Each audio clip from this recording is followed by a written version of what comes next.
Good morning, adventurers. My name is Ben, and welcome to a morning show where I sit around, drink some tea, and talk about D&D.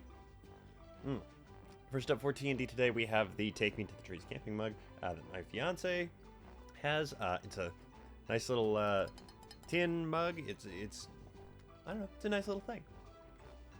Plus, it felt fun for right now. I don't really know why. And inside of it, we have the last of my throat coat from Traditional Medicinals. I really like this one. I'll probably get some more of it. I like the it's not texture, but like the slippery elm bark kind of coats. Obviously, it's throat coat, and I enjoy that quite a bit. So that's what I'm having. Now, getting on to what we were actually talking about today. I was doing some work for my character, my personal character, and I was going through. I was picking out spells that I really wanted. I was picking out items that I really wanted, and I went, maybe I should do some episodes on like items are good for classes. And so I went ahead and I started to look, and I realized that D&D Bound is also doing a similar sort of thing right now. And so I'm going to go ahead and I'm going to start with the ones that I was actually doing research on earlier for the sake of doing research on them. And then I'll sort of jump around and I'll hit all the classes at some point here. But we're going to start with Sorcerer today. So we're going to talk about 5 of the best magic items for Sorcerers, in my humble opinion. Specifically ones that I am very much interested in procuring for my Sorcerer in a game that I am actually playing. It seems like a fair jumping off point for this kind of a series of episodes. And so there's no real particular order on this. You will notice that most of these are rare items. There are a couple that are more than that. But for the most part, they're rare items. I try not to like shoot for the stars with my hopes and dreams for items, because you never know if you're actually going to be able to find those crazy specific rarities. But the ones that are rare and lower tend to be like middle of the road enough to where they actually kind of work. And so we've got 5 of them here. Really, it's kind of technically 7, but there are a couple of them that I was kind of like, these go together-ish. So I went ahead and I went with that. So let's go ahead and let's get into them. Again, no particular order here, just kind of the order that I had them written down in my notes for. So let's go ahead and we're going to start at the top of this totally subjective list with the Ring of Spell Storing. The Ring of Spell Storing is fantastic for any spellcaster, really anybody at all, anybody that has a friend that can cast spells as well. The Ring of Spell Storing, if you don't know, it requires attunement. However, it allows you to have up to 5 levels of spells stored in the ring at a time. That means that you can store 5 level 1 spells, 2 level 2s and a level 1, a level 2 and a level 3, a level 4 and a level 1, or a level 5, all up in there. I think that might be all the combinations with actually like taking up all of the charges. I'm not positive. I know it's not actually, because I didn't say like 3 level 1s and a 2 and stuff like that. So I know it's not all of them, but it is most of them. So there's a flexible amount of spells to be put in there. And with a sorcerer in particular, what is really great about it is that you can get spells from other people using this thing. Because in order to actually cast a spell into it, you don't necessarily have to be attuned to it. You can just kind of like cast the spell into it, and it is stored in there, and then whoever's attuned to it can use it using the original caster's DC / attack roll / whatever else is associated with that spell.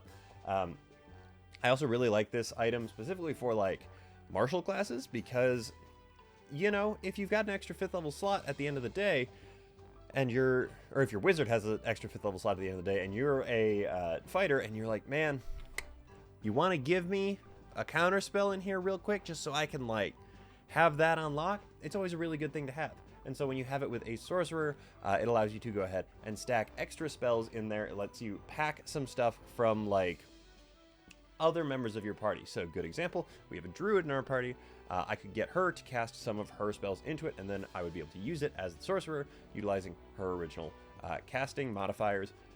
But it really does give you sort of a little bit of a bolstered spell list. It gives you flexibility of 5 levels of spells that are really useful all around.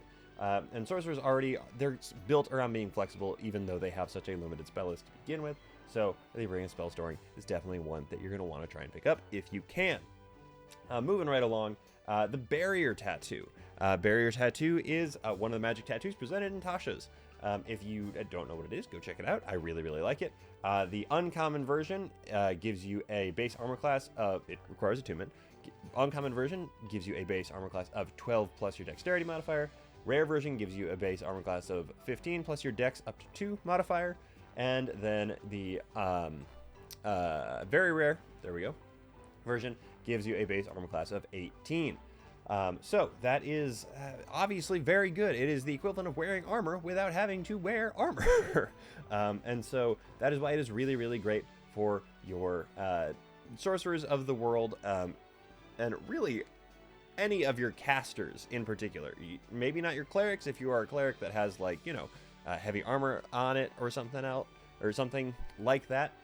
But for the most part, it is a really, really good thing to throw onto any individual. I really like to make characters that don't have armor for whatever reason. Even like my fighters and stuff, I often will just not have armor, and I don't know why. I'm bad at Dungeons and Dragons, probably, that's why. And so I really liked the barrier tattoo being added. I was always a big fan of monks and barbarians for the reason that they get an additional way to have armor class at all. So the barrier tattoo kind of gives you that same thing. But you have to attune to it, and it acts as armor for you then. So I think it's really awesome.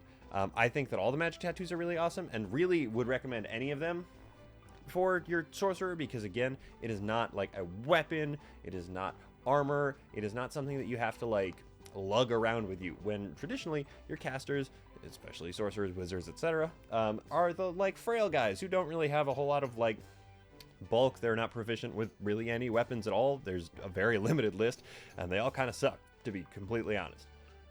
So magic tattoos like that have those effects really sort of drive it home and let you do a little bit more with it. And that's why I really liked the barrier one in particular, because it gives you that defense without having to figure out a way to get armor on your body.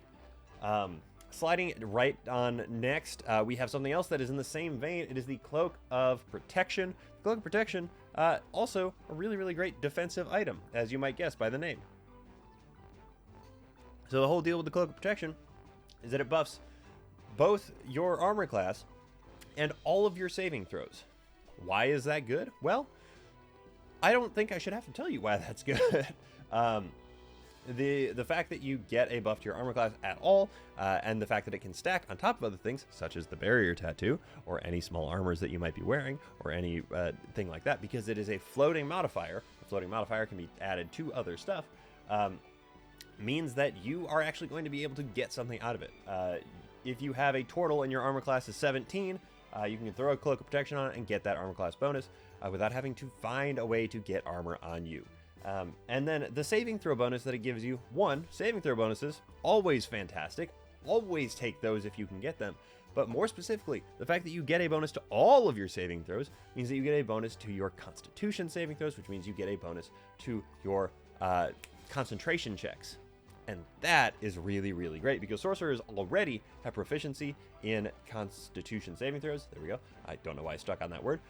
But getting another bonus on top of that means that they are going to be somewhat of an unstoppable force at a certain point, because even if they're rolling a 1, if you're playing rules as written, 1s on saving throws do not equal auto fails, and that means that at higher levels you're going to be looking at a plus 11, 12, 13, all the way up in there with your Constitution saves, and you're going to be automatically beating the DC 10s that a lot of your checks are going to be if you're getting hit with like ranged attacks or something like that. So, Cloak Protection, definitely check it out, because it's very good. And again, another one that is good for literally anyone, because it is a floating bonus, so it can go to anyone's armor class. But those individuals that have to make those saving throws to maintain the thing that keeps them effective on the battlefield means that it is more effective on a caster, maybe, than a, I don't know, fighter with heavy plate armor that's already a +2 or something like that. Just as a thought. I'm actually going to skip to the bottom of the list, because the fourth thing on my list is one that I really want to dig into a little bit more. So we're going to go ahead and we're going to jump down to something. It is my first of the doubles. The other one is the other double. This one, these seem to go hand in hand everywhere you look. They are different items, but they do feel like they go hand in hand. They are kind of like your capstone items for any kind of magic user, but especially sorcerers, in my mind. They are the Robe of the Archmagi and the Staff of Power. The Robe of the Archmagi, it does all kinds of really great things. It gives you a spell attack and save bonus. It changes your armor class to 15 plus 2, or plus your dex mod up to 2.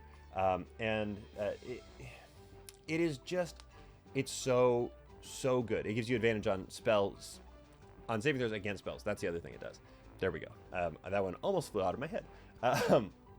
So all of those things are really great for literally anyone that can cast spells. It requires attunement by one of your core spellcasting classes, though. So I think it might even be your arcane spellcasting classes specifically, but it is definitely at least the spellcasting classes.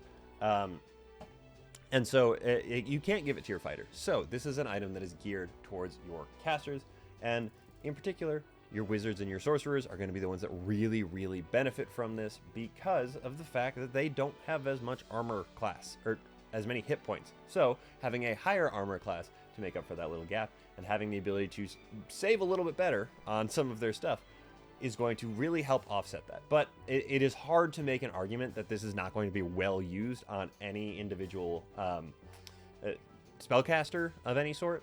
And honestly, part of the reason that I've got it on this list is because it is really good, but it will probably crop up again on other lists, and so I might just sort of omit it later on in the future because, like, we all know that these are going to be the really good things. Because the flip side of that is the Staff of Power, which allows you to cast a bunch of spells.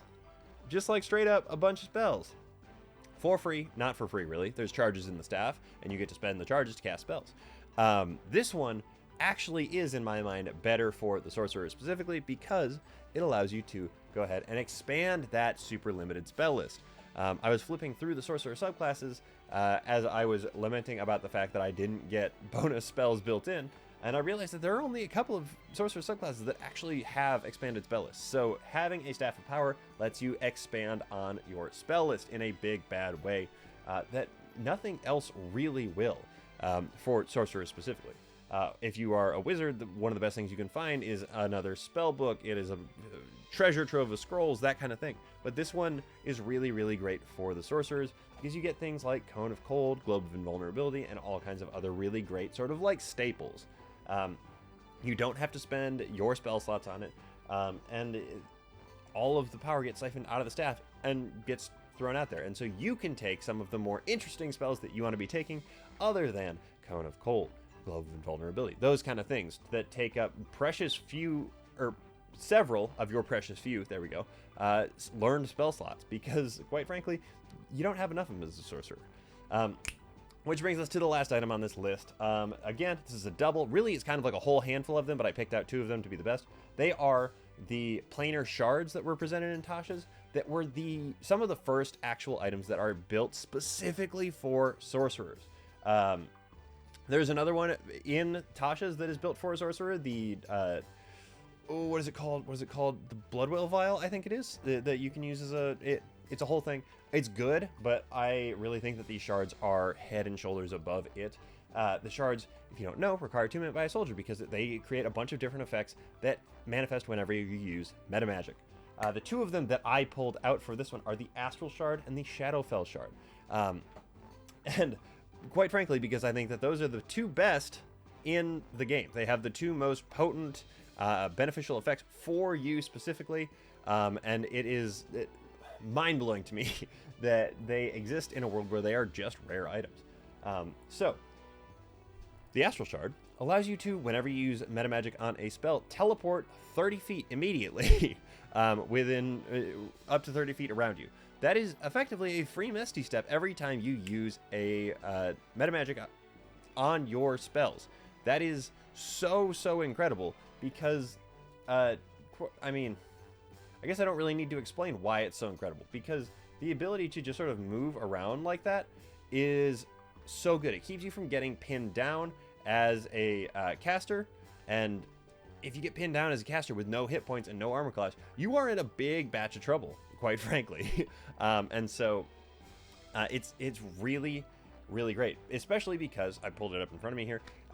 When you use a meta magic option on a spell, is the stipulation in that item. It's not once per turn, it's not once a round. It is whenever you use a meta magic option on a spell. You can do it several times in a turn if you have the ability to do that. And you should have the ability to do that, because what you can do is you can, I don't know, say subtle cast something to just get, to spend the 1 sorcery point to do it.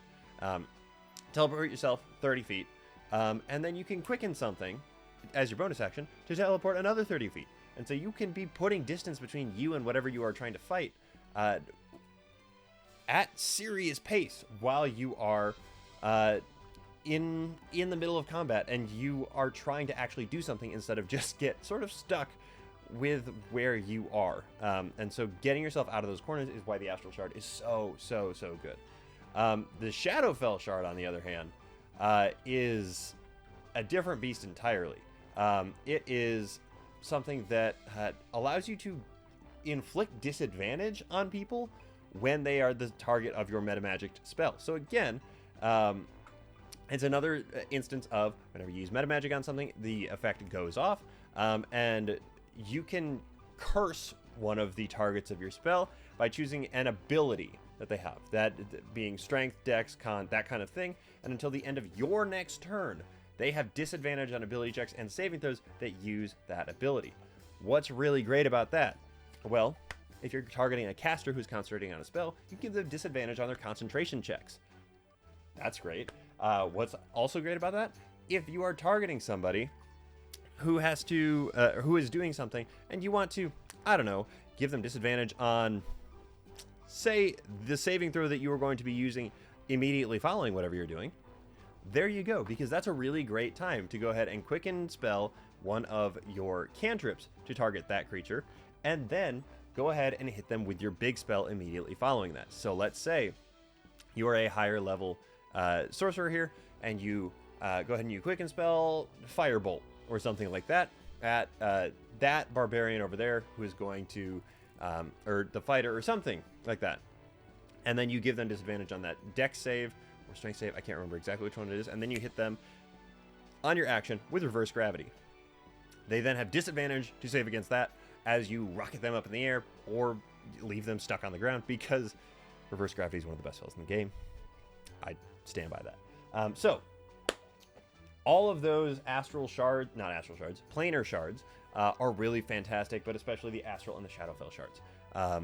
Definitely check out any of those if you're looking to build something for your sorcerer, because a lot of them have really cool effects, and a lot of them are really great for, you know, just existing as a sorcerer and giving your sorcerer a little bit more oomph to it, because so many other classes already have things that are built around them. The fact that the sorcerer is finally getting some makes me really happy on the inside. So those are 5 magic items that I think are really fantastic for sorcerers specifically. Let me know what magic items you love, because God knows I love my sorcerers. I love magic items. I think they're really great. So getting on to the shows that we have today, we have, in no particular order, Dimension 20, Knocked Prone, Venture Maidens, Trials and Trebuchets, and Roll Out. Check them out. Let them know that I sent you, because again, someday somebody's going to say something to me about it, and I'm going to think that it's very funny. But until then, I'm just going to keep asking you guys to do it. But that is everything I have to talk to you guys about today. So thank you so very much for making me part of your morning routine. I really do appreciate it. And thank you so much in particular to my patrons. You guys are the ones that make this show possible. If you're interested in becoming a patron, check out the link in the episode description. Yep, that's it. So with all that said, everybody, don't forget, drink tea, play D&D, and keep on rolling.